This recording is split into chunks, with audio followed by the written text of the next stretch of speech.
నమో బుద్ధాయ. జై భీమ్, జై భారత్, జై సంవిధాన్. తథాగత భగవాన్ బుద్ధునికి, పరమ పూజ్యులు బోధిసత్వ డాక్టర్ బాబాసాహెబ్ అంబేద్కర్కు ప్రణామాలు తెలియజేస్తున్నాను. ఈ బహుజన యుద్ధబేరు యూట్యూబ్ ఛానల్కు స్వాగతం పలుకుతున్నాను. ఆంధ్రప్రదేశ్ రాష్ట్రంలో దేవాదాయ శాఖ ఆధీనంలో కలిగిన 4,09,229 ఎకరాల భూమిని బహుజనుల సమిష్టి వ్యవసాయానికి కేటాయించాలి. ఇది సమతా సైనిక దళ డిమాండ్. ఆంధ్రప్రదేశ్లో మెజార్టీ ఎస్సీ, ఎస్టీ, బీసీ, మైనార్టీల ప్రజలు వ్యవసాయ కూలీలు. అసంఘటిత రంగంలో సరైన ఉపాధి లేక విలవిలలాడుతున్నారు. వ్యవసాయం చేయుటకు కావలసిన మెలకువలు అన్నీ తెలుసు, కానీ భూమి లేని పేద ప్రజలుగానే వారు ఎక్కువగానే ఉన్నారు. ఇప్పటికీ ఆంధ్రప్రదేశ్లో వివిధ స్కీముల ద్వారా నగదు పంపిణీ కార్యక్రమాలు చేపట్టారు, కానీ భూమిని పంపిణీ చేయడం లేదు. ప్రజలకు నేరుగా నగదు పంపిణీ చేస్తే కంటే వారికి ప్రతిరోజు చేపలు పట్టే విధానాన్ని నేర్పిస్తే వారు తిరిగి ప్రభుత్వానికి రుణాలు లేక కౌలు ఎలాంటి బకాయిలు లేకుండా కట్టగలుగుతారు. దేవాదాయ శాఖ ఆధీనంలో కలిగిన భూములు ఇప్పటికే 1,12,000 ఎకరాలు వివిధ రాజకీయ నాయకులు, భూస్వాములు, పెత్తందారీలు ఎలాంటి కౌలు చెల్లించకుండా జాప్యం చేస్తూ ప్రభుత్వానికి రావాల్సిన సొమ్మును చెల్లించడం లేదు.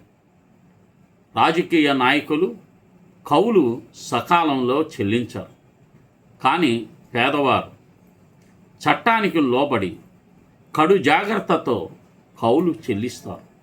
ప్రతి గ్రామంలో సమిష్టి వ్యవసాయ క్షేత్రాలు ఏర్పాటు చేసి పేదవారందరూ వ్యవసాయం సక్రమంగా చేసుకుంటే రాష్ట్రము అభివృద్ధి బాటలోకి వస్తుంది.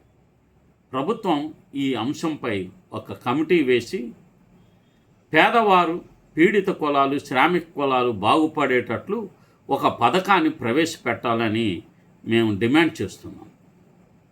దేవాలయ భూములు రాష్ట్రంలో 4,09,229 ఎకరాలు ఉన్నాయి. అందులో 1,19,615 ఎకరాలు దురాక్రమణలో ఉన్నవి. జిల్లాల వారీగా చూస్తే శ్రీకాకుళం జిల్లాలో 13,431 ఎకరాల 50 సెంట్లు దేవాలయాల భూములు గాను 6,298 ఎకరాలు 10 సెంట్లు దురాక్రమంలో ఉన్నాయి. విజయనగరం జిల్లాలో 13,516 ఎకరాల 59 సెంట్ల దేవాలయం భూముల్లో 4,494 ఎకరాల 83 సెంట్లు దురాక్రమంలో ఉన్నాయి. విశాఖపట్నం జిల్లాలో 23,285 ఎకరాల 38 సెంట్ల దేవాలయం భూమి ఉంటే 8,041 ఎకరాల 84 సెంట్లు ఆక్రమణలో ఉన్నాయి. తూర్పుగోదావరి జిల్లాలో 32,654 ఎకరాల 79 సెంట్ల దేవాలయ భూమి ఉంటే 5,053 ఎకరాల 43 సెంట్లు దురాక్రమణలో ఉన్నాయి. పశ్చిమ గోదావరి జిల్లాలో 13,271 ఎకరాల 87 సెంట్లు దేవాలయ భూములు ఉంటే అందులో 5,227 ఎకరాల 32 సెంట్లు దురాక్రమణలో ఉన్నవి. కృష్ణా జిల్లాలో 16,723 ఎకరాల 2 సెంట్లు దేవాలయ భూములు ఉంటే అందులో 9,748 ఎకరాల 82 సెంట్లు దురాక్రమణలో ఉన్నవి. గుంటూరు జిల్లాలో 64,640 ఎకరాల 36 సెంట్ల దేవాలయ భూముల్లో 19,300 ఎకరాల సెంట్లు దురాక్రమణలో ఉన్నవి.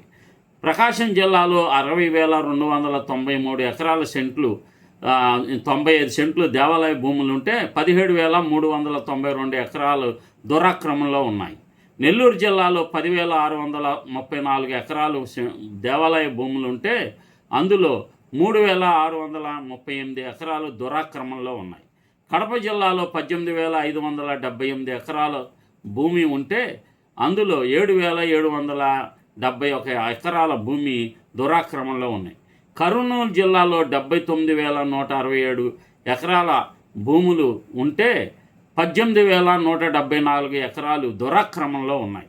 అనంతపురం జిల్లాలో 38,624 దేవాలయ భూమి ఉంటే అందులో 6,900 ఎకరాల భూమి దురాక్రమణలో ఉంది. చిత్తూరు జిల్లాలో 24,206 ఎకరాలు దేవాలయ భూమి ఉంటే 8,274 ఎకరాల భూమి దురాక్రమంలో ఉన్నాయి.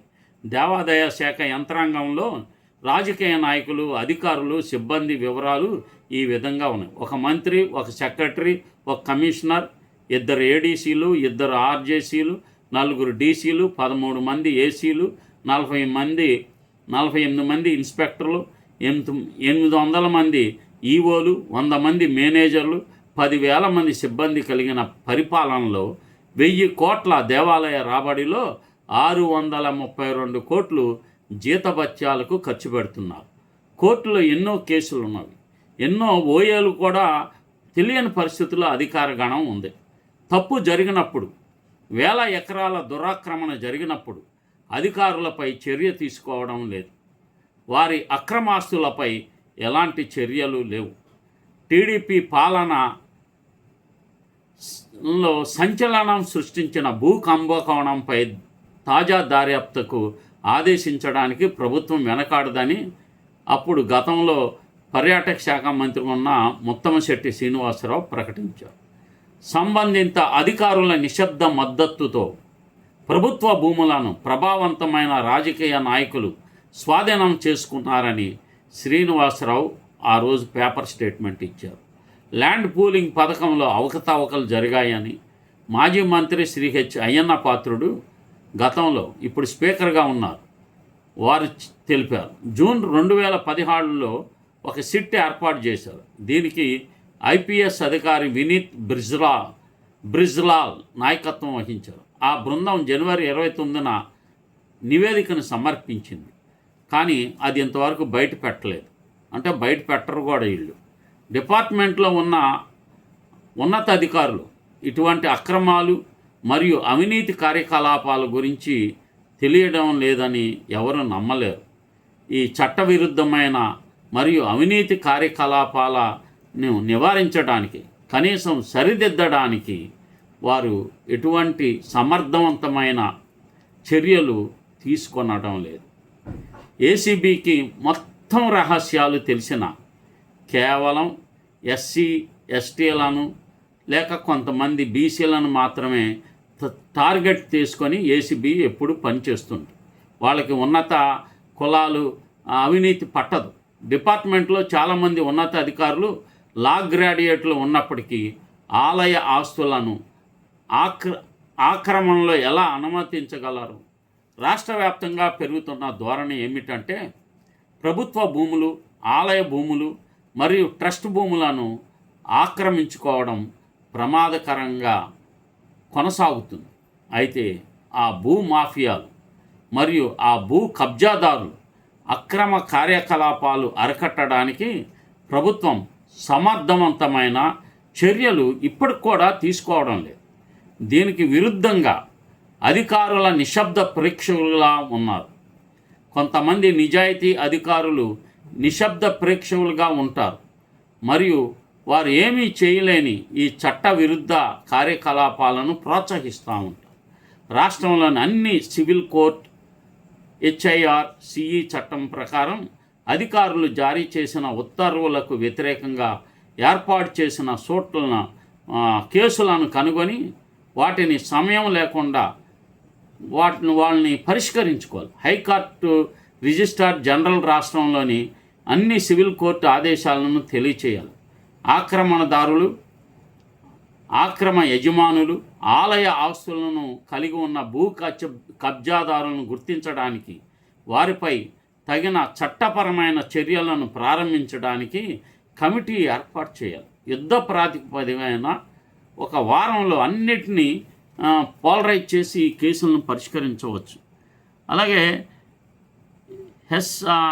అధికారులు సమ్మతి లేకుండా రాష్ట్రంలో భారీ ఆలయ భూముల కబ్జాదారుల చేతుల్లోకి రాకపోవడాన్ని గమనించి తప్పు చేసిన అధికారులను గుర్తించడానికి నిరూపితమైన చిత్తశుద్ధితో అధికారులకు కూడిన ప్రత్యేక కమిటీలను కమిషనర్ ఏర్పాటు చేయాలి.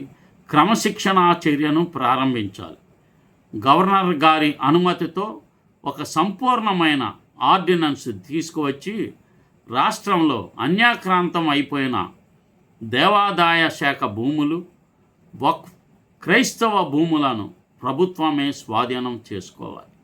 రాష్ట్రంలో రాబందుల చేతుల్లో కబళించబడిన దేవాదాయ శాఖ భూములు మరియు ప్రభుత్వ భూములను, మైనార్టీ వారి చేతుల్లో ఉన్న క్రైస్తవ భూములను, వక్ఫ్ భూములను పేదవారి సమిష్టి వ్యవసాయ క్షేత్రాలను ఏర్పాటు చేయడానికి ఇచ్చినట్లయితే రాష్ట్రం సుభిక్షంగా ఉంటుంది. ఆ యొక్క దిశలో ప్రభుత్వాలు చైతన్యంగా ఆలోచించి 4 లక్షల ఎకరాలను డ్వాక్రా మహిళలకు, పేద మహిళలు, బీసీ, ఎస్సీ, ఎస్టీ, మైనార్టీ మహిళలకు అప్పచెప్తే వాళ్ళు ప్రతి సంవత్సరం తప్పనిసరిగా కౌలు కట్టి చక్కగా ప్రభుత్వానికి రెవెన్యూ వచ్చేటట్లు ఏర్పాటు చేయగలుగుతారు. ఈ పని చేయకుండా భూములపై ఎలాంటి చర్యలు తీసుకోకుండా చాలా దుర్మార్గంగా ప్రభుత్వాలు వ్యవహరిస్తున్నాయి. ఈ యొక్క ప్రభుత్వాల పనితీరును మార్చాలంటే పీడిత కులాల నుంచి, బహుజనుల నుంచి పాలకులు రావాలి. దానికోసం కృషి చేయాలని చెప్పి విజ్ఞప్తి చేస్తూ ఈ బహుజన యుద్ధవేరు యూట్యూబ్ ఛానల్ను మీరు విస్తృతంగా అందరికీ ఈ విషయాలు తెలియచేయండి. నమో బుద్ధాయ, జై భీమ్.